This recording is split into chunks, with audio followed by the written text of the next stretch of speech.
يرفع الله الذين آمنوا منكم والذين أوتوا العلم درجات والله بما تعملون خبير.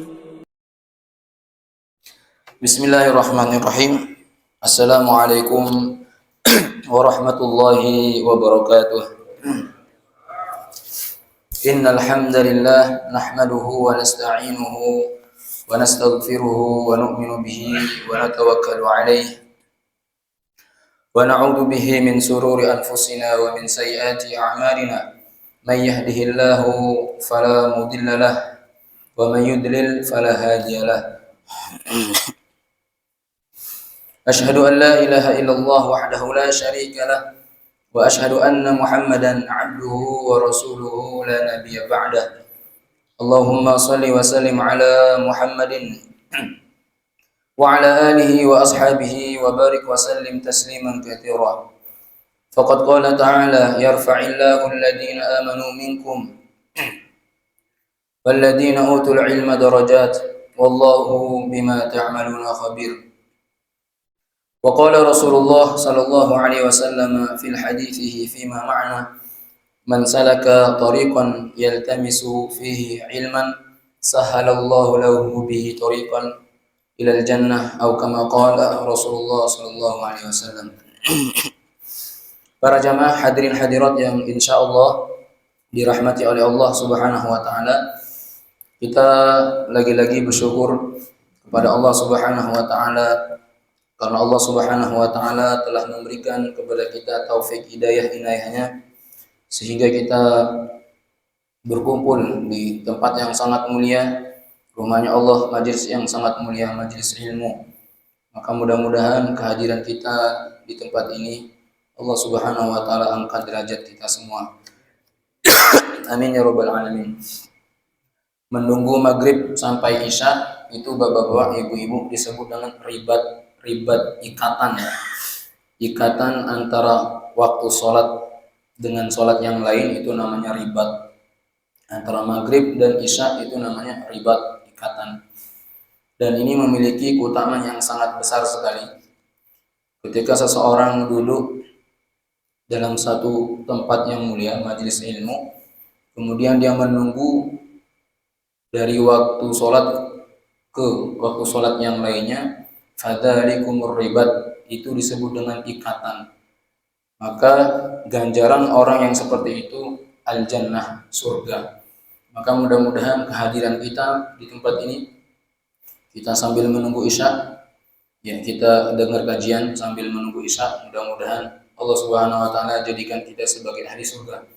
Amin amin ya rabbal alamin. Para jamaah yang saya hormati, insyaallah malam hari ini kita memasuki hadis yang ke-26.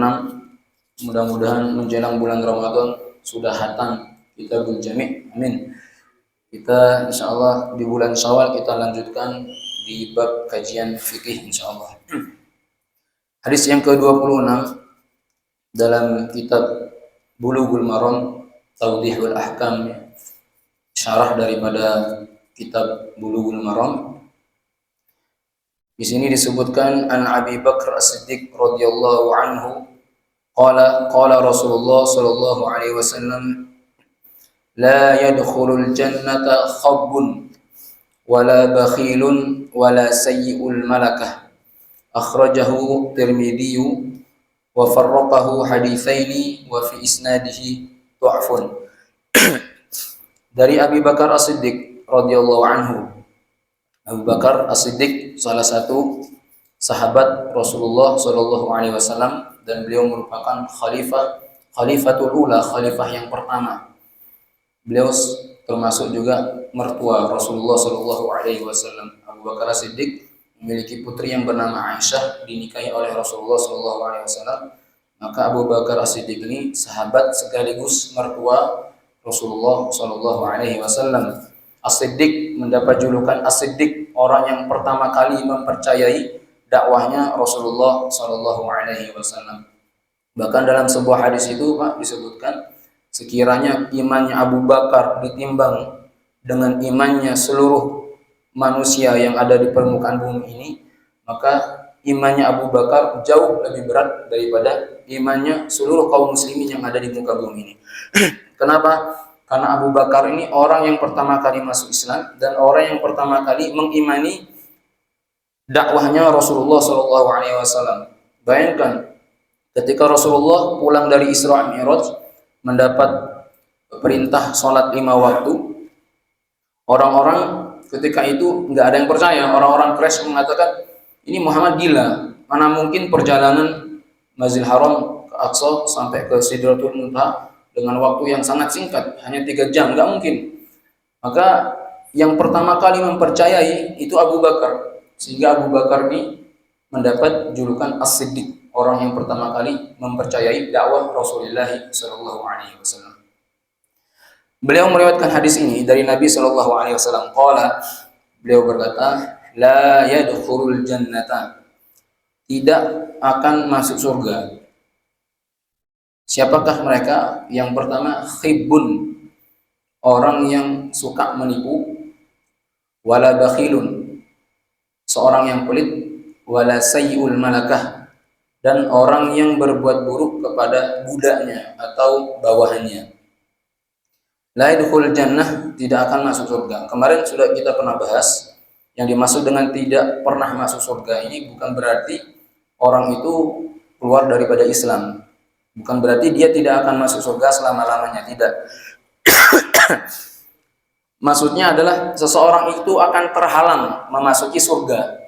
Karena bapak-bapak, ibu-ibu, orang yang beriman kepada Allah, walaupun dia itu memiliki dosa yang besar, pasti dia itu akan memasuki surga. Walaupun masih terhalang dengan dosa-dosa yang pernah dia buat. Jadi sebelum masuk surga itu dicuci dulu di neraka jahanam, dibersihkan, dosanya habis baru dimasukkan. Logikanya itu seperti baju, Pak, pakaian. Kalau pakaian kotor nggak mungkin orang itu langsung memasukkannya ke dalam lemari, harus dibersihkan dulu, ya, disikat. Kalau ingin rapi disetrika, baru dimasukkan di lemari. Nah, sehingga para ulama mengatakan, sehingga Pak, mantan-mantan ahli neraka ketika dia masuk ke dalam surga ini memiliki tanda, alamah, memiliki tanda, sehingga orang-orang ahli surga itu melihat kalau orang yang baru keluar dari neraka, dia akan terlihat, oh ini mantan ahli neraka ini. Kalau di dunia mantan narapidana seperti itulah. Tapi yang masih syukur, Pak, itu kan daripada sama sekali nggak masuk surga gitu kan. Siapakah mereka? Al-kufar. Mereka itu adalah orang-orang kufar yang sama sekali tidak ada iman, maka dia abadun abada, selama-lamanya dia tidak akan memasuki surga Allah Subhanahu wa taala. Tetapi mudah-mudahan Allah Subhanahu wa taala selamatkan kita semua. Allah mudahkan hisab kita sehingga Allah Subhanahu wa taala enggak perlu lagi masukkan kita di neraka, langsung ke surganya. Amin. Nah, salah satu untuk memudahkan seseorang itu hisaban yasiro, hisabnya itu ringan. Dengan apa? Duduk dalam majelis ilmu seperti ini. Ya, hisabnya itu akan dimudahkan oleh Allah Subhanahu wa taala. Baik, kata Abu Bakar As-Siddiq, beliau meriwayatkan Rasulullah SAW mengatakan, jadi artinya seperti ini, seseorang itu akan terhalang masuk surga. Ada 3 jenis kelompok manusia, dia itu akan terhalang memasuki surganya Allah Subhanahu wa taala. Siapakah mereka? Yang pertama adalah khibbun, penipu. Di sini kita akan jelaskan apa makna khibbun, itu penipu. Nah, di dalam Al-Qur'an banyak sekali Allah Subhanahu wa taala menceritakan tentang azab bagi orang-orang yang suka menipu atau kaum yang suka menipu. Di sini Allah mengatakan dalam surat Ghafir, innallaha, sesungguhnya Allah, la yahdi, tidak akan pernah memberikan hidayah bagi siapa? Musrifun, orang yang melampaui batas, al-kadzab, kemudian dia menipu. Hidayah yang selalu dia minta, ihdinas siratal mustaqim. Itu berapa kali kita wajib meminta dalam sehari? 17 kali. Kalau orang hanya minta hanya 15 kali, maka namanya sudah termaktub dalam api neraka. Artinya dia tidak melaksanakan salat subuh. Maka wajib hidayah itu diminta selama dalam sehari 17 kali. Tapi Allah di sini mengatakan la yahdi, dia tidak akan pernah mendapat hidayah. Bagi siapa? musrifun, orang yang suka melampaui batas dan suka menipu, kadzab. Bahkan ada satu kaum itu dibinasakan oleh Allah Subhanahu wa taala, disebut dengan kaum Madyan. Wa ila Madyana akhahum Syuaiba. Kaum Madyan ini, bapak-bapak, ibu-ibu yang dirahmati oleh Allah, adalah satu kaum yang memiliki kebiasaan buruk. Apa itu? Curang di dalam timbangan. Ya, ketika dia berdagang, maka dalam penimbangannya dia curang. Tujuannya apa? Untuk mendapat keuntungan yang lebih. Ya.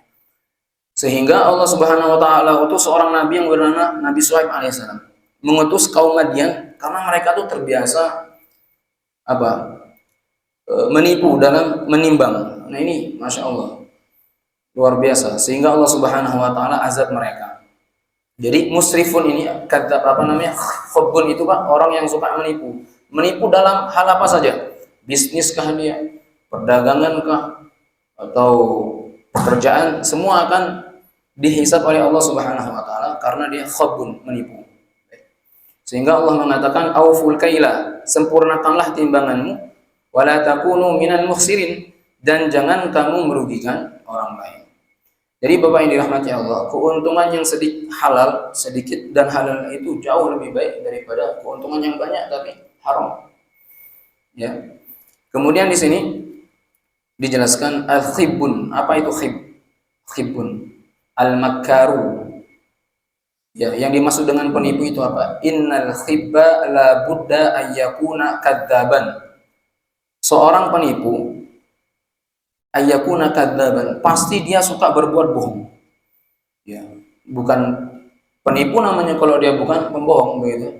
Jadi sudah satu paket, penipu pasti bohong.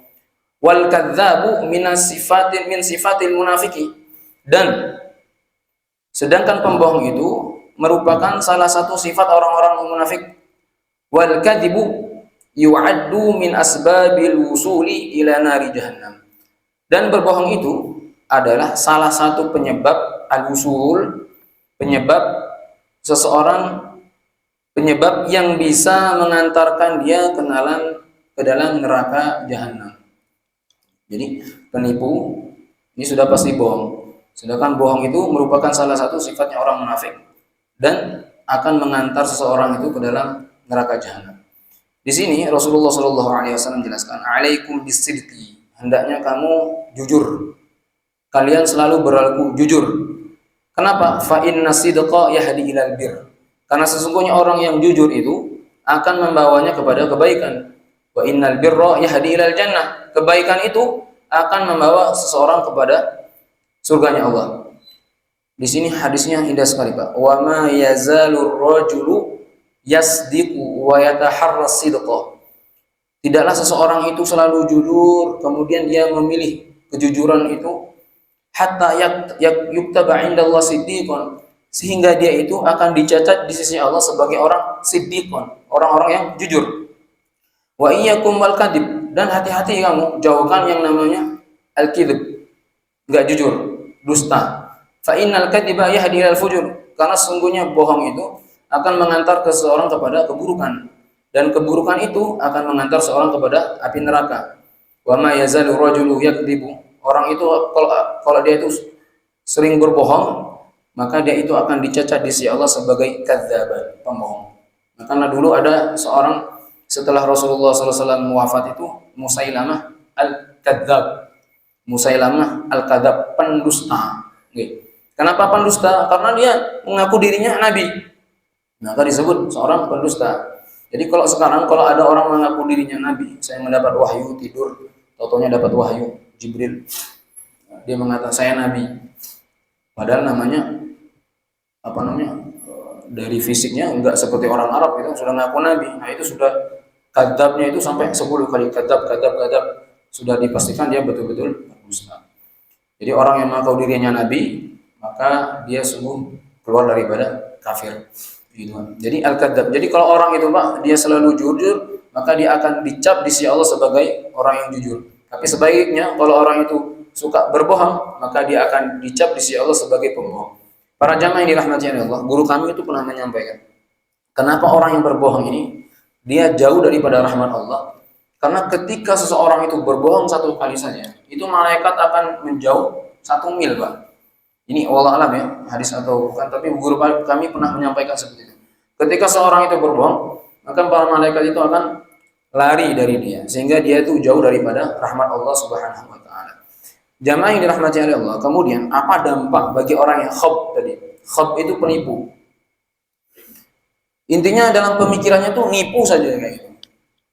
Ingin mendapat keuntungan yang lebih. Nah, apa dampak bagi orang yang suka menipu? Nah, di sini Rasulullah SAW sabdakan, salah satu dampak orang yang suka menipu itu adalah naza'a minhu barakat rizq.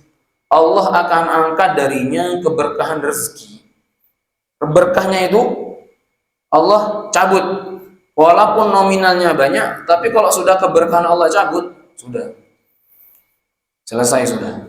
Di sini Rasulullah SAW mengatakan, qala Rasulullah SAW, al-bayya'ani bil khiyar. Ada seorang pedagang ini dalam satu majelis disebut dengan majelis khiyar. Dia masih tawar menawar. Ma lam yatafarqa atau qala hatta yatafarraqa. Nah, kemudian di antara dua orang ini ketika dia dalam satu majelis khiyar, dia saling tawar menawar ya. Kemudian ketika penjual itu fa in sadaqa wa bayyana burika lahuma. Kalau penjual itu dia jujur ya kepada pembeli dan pembeli pun seperti itu, jujur kepada si penjual ini, burika lahuma, maka kedua-duanya ini akan mendapat keberkahan daripada Allah. Wa in katama wa kadzaba, tapi kalau dua-duanya ini sudah enggak jujur, muhikkat barakatu baihima, maka kedua-duanya ini Allah akan subhanahu wa ta'ala, Allah akan cabut keberkahan daripada keduanya. Penjual sama pembeli, semuanya ini akan dicabut keberkahan. Kenapa? Karena sama-sama apa? Menipu. Gitu. Makanya benar kata Nabi SAW, di antara seorang pedagang, seorang pedagang yang shadiq, yang jujur, maka dia lebih pertama masuk surga. Karena apa namanya, kejujurannya seperti itu. Seorang yang pedagang yang shadiq, yang jujur, maka dia akan pertama masuk surganya Allah Subhanahu wa taala. Jadi khab orang yang suka menipu keberkahan rezeki itu Allah akan cabut. Jamaah yang dirahmati Allah. Al-Imam Ghazali itu pernah mengatakan, salah satu keberkahan rezeki, nampak tanda-tanda rezeki itu berkah. Kalau dimakan suami, dimakan istri, dimakan anak, istri akan taat kepada suami, anak akan taat kepada kedua orang tua. Itu tanda-tanda rezeki yang berkah. Yang kedua, tanda-tanda rezeki yang berkah itu kalau dimakan, maka dia akan mudah untuk melaksanakan perintah Allah. Itu salah satu tandanya. Tapi kalau sudah keberkahan rezeki itu dicabut, untuk melaksanakan perintah Allah itu berat sekali. Mau sholat berat, mau sedekah berat, mau puasa berat. Itu tanda-tanda keberkahan rezeki Allah cabut. Sebetulnya. Paham nggih? Yang disebut dengan al-khub itu adalah orang yang suka berdusta. Apa namanya? Orang yang suka menipu. Ini salah satu orang yang tidak terhalang, dia akan terhalang memasuki surganya Allah Subhanahu wa taala. Yang kedua, wala bakhilun, dan orang yang pelit. Ya, pelitnya, sifatnya ini akan menghalangi dia untuk memasuki surganya Allah Subhanahu wa taala. Nah, di sini disebutkan al-bukhlu. Apa yang dimaksud dengan pelit? Pelit itu, Pak, man'ul infaq fima yajib. Orang yang dikatakan bakhil itu adalah man'u, menahan ya, fima yajib, atau menolak fima yajib, untuk menginfakkan harta yang wajib dikeluarkan. Paham? Itu namanya bakhil. Zakat mal itu kan ada nisab, ada zakat yang harus dikeluarkan. Jadi ketika zakat itu, zakat mal atau zakat apa saja itu, ketika tidak dikeluarkan, maka itu disebut dengan al-bakhil. Ya. Au taksiru fihi ma'al qudrata alaih. Padahal dia itu mampu untuk mengeluarkan zakat tersebut, harta tersebut, untuk menolong orang lain atau dalam hal apapun itu, untuk membangun pesantren, masjid dan lain sebagainya, dia mampu. Tetapi ditahan itu semua. Ya, karena bakhilnya itu tadi. Maka di sini ya ulama mengatakan wa huwa sifatun damimatun tamna'u sahibha min fi'lil khairi wal ihsan. maka itu merupakan sifat damimah, sifat yang tercela bagi orang tersebut. Jadi bakhil itu merupakan sifat tercela. Nah, sampai-sampai jamaah yang dirahmati oleh Allah, Allah Subhanahu wa taala menjelaskan dalam Al-Qur'an, "Wala yahsabanna alladziina yabkhaluna bima atahumullahu min fadli huwa khairan lahum bal huwa syarrun lahum sayutawaquna ma bakhilu bi yaumal qiyamah."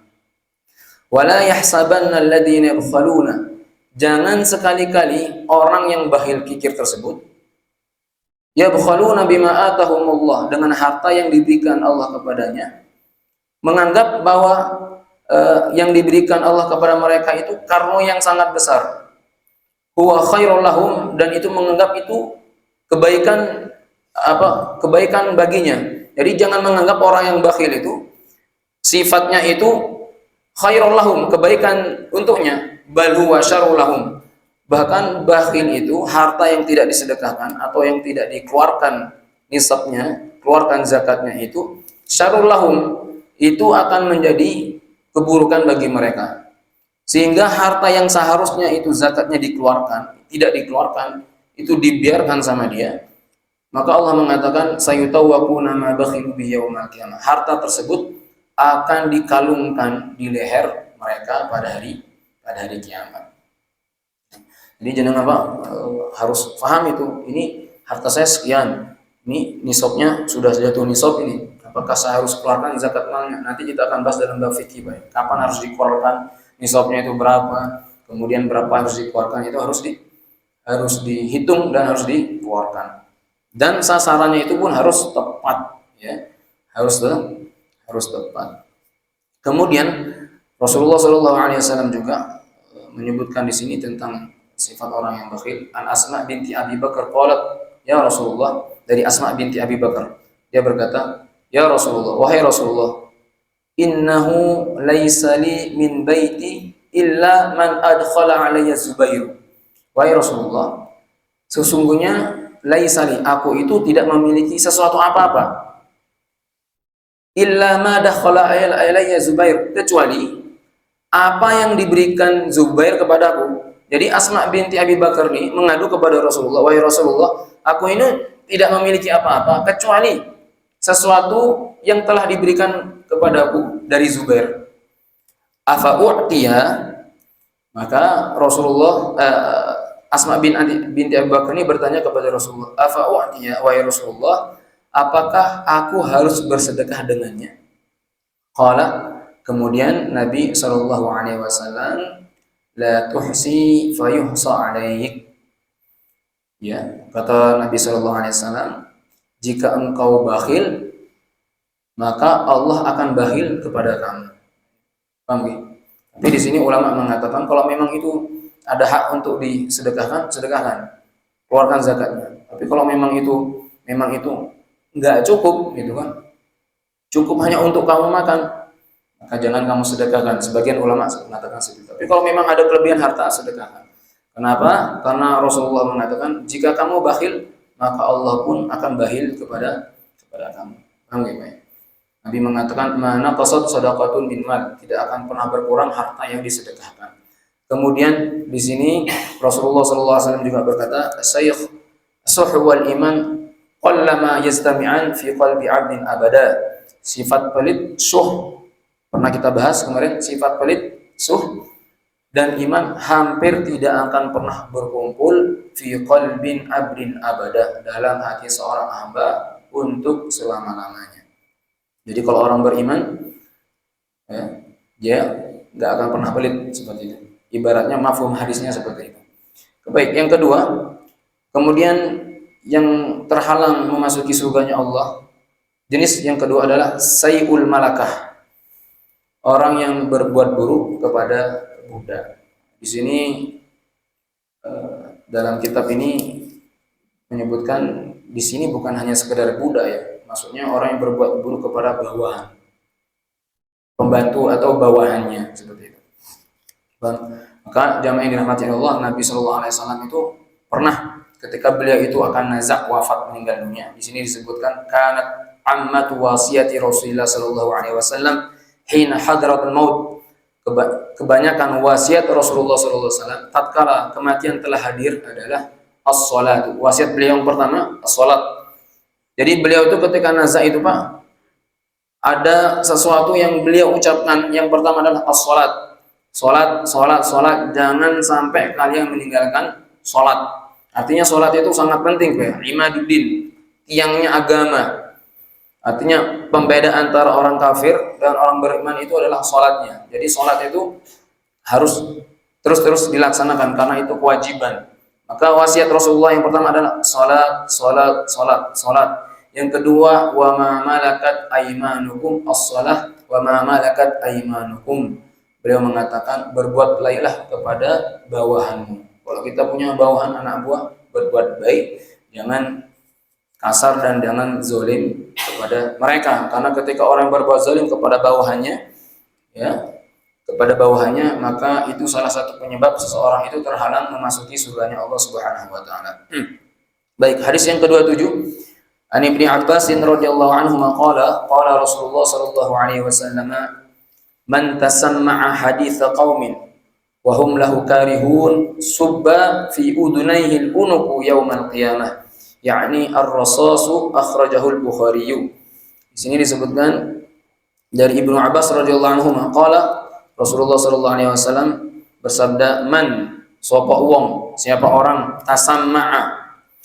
Tasamma'a itu Bapak-bapak itu satu kalimat yang asalnya itu sami'a yasma'u. Jadi sami'a yasma'u, mendengar.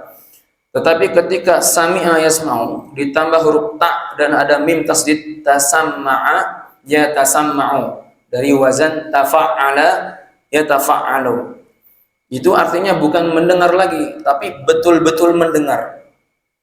Betul-betul mendengar, mencari tahu.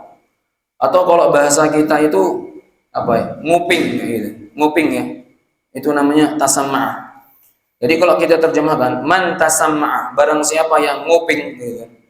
Barang siapa yang nguping hadits qaumin, pembicaraan satu kaum, wa hum lahu karihun, sementara mereka tidak suka kalau pembicaraannya itu didengar, ya. Maka orang yang nguping tadi subba fi udunaihil unuku yaumal qiyamah, ya. Lebih baik akan dituangkan di telinganya itu anuk. Anuk itu timah. Di sini disebut ar-rasos, timah yang mendidih di telinganya. Jadi artinya orang yang suka nguping, dengar perkataan suka nguping, lebih baik kedua telinganya itu dimasukkan apa? Dimasukkan telinga yang panas. Nah, maksudnya apa di sini? Bayan al-hadits syarifu hurmat at-tasammu' ma yatahaddatsu bil qaum. Ai al-isgha' wal istima' li haditsin idza kanu yukrahun ay yasma' ahadu kalamahum. Hadis ini menunjukkan haramnya menguping al-kalam, pembicaraan satu kaum. Kenapa? Karena ditakutkan pembicaraannya itu ada hal-hal yang memang tidak diinginkan untuk didengar oleh orang lain. Bahkan jamaah yang dirahmati oleh Allah Subhanahu wa taala, dalam kitab Adabul Mufrad itu disebutkannya. Dulu ada seorang sahabat yang bernama Sa'id Al-Maqbari. Jadi Sa'id Al-Maqbari ini ketika beliau berjalan, tiba-tiba beliau itu bertemu dengan Sayyidina Ibnu Umar dan sahabat yang lainnya sedang berbicara. Ketika itu Sa'id Al-Maqbari ini tiba-tiba langsung mendekati Ibnu Umar dengan sahabat yang lainnya nih. Padahal beliau ini lagi serius berbicara. Ketika itu Ibnu Umar marah, kemudian dia menepuk tubuh Sa'id Al-Maqbari ini. Beliau mengatakan, wahai Sa'id, kalau ada dua orang yang bicara sebelum kamu dipersilahkan masuk, jangan masuk. Itu nggak boleh, ya. Nggak boleh seperti itu. Kenapa? Karena ditakutkan nanti dua orang ini mereka ada hal-hal yang memang penting dibicarakan, nggak boleh didengar orang-orang lain. Paham nggak Pak ya? Itu tidak diperbolehkan. Kemudian Ibnu Abdul Abbar rahimahullah beliau mengatakan, la yanbaghi li ahadin ay yuhzaqa ala itsnaini yatahadatsani najwa. La yanbaghi itu enggak boleh. Kalau la yanbaghi kalau dalam bahasa Arab tuh apa ya? Benar-benar enggak boleh gitu, Pak. La yanbaghi li ahadin, tidak boleh bagi seseorang ayyuhriqa 'ala isnain, ikut nimbrung 'ala isnain dengan dua orang yang sedang berbicara empat mata. Kecuali Pak, ada istisna, kecuali kalau memang dua orang itu memang sudah didengar dari jauh kan, memang lagi teman bestie lah kayak gitu Pak, bertiga. Sering kan gitu kan, tiga orang nih bestie, dua orang lagi bicara lagi ngobrol, dan itu pembicaranya tuh nggak penting, tiba-tiba nimbrung masuk itu nggak apa-apa. Tapi kalau memang terlihat dari gerak-geriknya itu memang ada hal-hal yang serius, dan sudah terlihat kalau saya masuk ini pasti marah dua orang ini, itu nggak diperbolehkan untuk langsung nimbrung. Paham gitu? Ini yang dimaksud dengan hadis dari hadis Rasulullah SAW. Artinya kita nggak boleh ujuk-ujuk nimbrung ketika ada dua orang yang sedang serius berbicara, karena itu lebih baik dituangkan timah yang panas di kedua telinganya. Baik, kemudian di sini juga kita melanjutkan hadis berikutnya, hadis yang ke-28. Bismillahirrahmanirrahim. An Anasin qala Rasulullah sallallahu alaihi wasallam, an Anasin radhiyallahu anhu qala Rasulullah sallallahu alaihi wasallam. Dari Anas radhiyallahu anhu telah berkata, Rasulullah sallallahu alaihi wasallam bersabda, tuba liman shaghalahu aibuhu an uyubun nasi. Dari Anas radhiyallahu anhu telah berkata, Rasulullah sallallahu alaihi wasallam bersabda, tuba, sungguh beruntung, liman shaghalahu aibahu, seorang yang disibukkan dengan aibnya sendiri, an uyubin nas, sehingga lalai dengan aib orang lain. Jadi hadis ini menjelaskan kepada kita, sungguh beruntung seorang yang disibukkan dengan aibnya sendiri, lupa dengan aib orang lain, lalai dengan aib orang lain. Inna hadzal hadis mukhtalafun fi sihhatihi bainal ulama.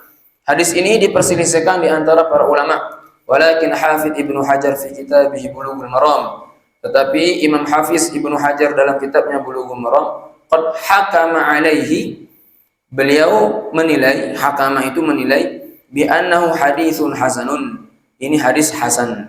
Ya. Wa amma min jihatil ma'na fa inna ma'na hadis sahihun. Hadis ini hasan tetapi maknanya makna yang sahih. Baik. Maknanya apa di sini? Yufassiru ba'dul ulama kalimat tuba. Para ulama menafsirkan apa yang dimaksud dengan tuba. Tuba itu kan artinya beruntung. Tuba, beruntung. Apa yang dimaksud dengan tuba di sini? Nah, di sini disebutkan tuba, kalimat tuba bi annaha syajaratun fil jannah. Jadi tuba itu Pak merupakan salah satu nama pohon di dalam surga, itu namanya tuba. Jadi kalau Bapak mungkin punya anak nanti kasih nama tuba, ya, pohon di surga. Tapi lucu Pak, tuba, pohon di surga. Jadi kalau secara artinya tuba itu beruntung. Tetapi ulama menjelaskan di sini tuba itu salah satu pohon di dalam surga. Maksudnya apa? Faman shaghalahu aibuhu an uyubin nas. Jadi kalau orang itu sibuk dengan kejelekannya, aib dia sendiri, sehingga dia lalai melihat aib orang lain, maka orang yang seperti itu tuh beruntung. Beruntungnya apa? Dia akan memperoleh satu pohon di dalam surga. Itu maknanya. Baik.